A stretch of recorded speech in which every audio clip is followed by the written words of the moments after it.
नाही, त्यामुळे दत्तात्रय भरणे हे नाराज झालेले आहेत आणि नाराज दत्तात्रय भरणे हे नॉट रिचेबल आहेत।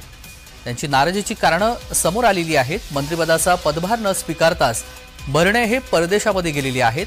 आवडतं खातं न मिळाल्यामुळे दत्तात्रय भरणे हे नाराज आहेत। त्यांनी मंत्रिपदाची शपथ घेतली मात्र पदभार स्वीकारलेला नाहीये, त्यामुळे नाराज दत्तात्रय भरणे हे सध्या नॉट रिचेबल आहेत आणि भरणे हे परदेशामध्ये असल्याची माहिती आहे। मंत्रिपदाचा पदभार न स्वीकारताच भरणे हे परदेशामध्ये गेलेत।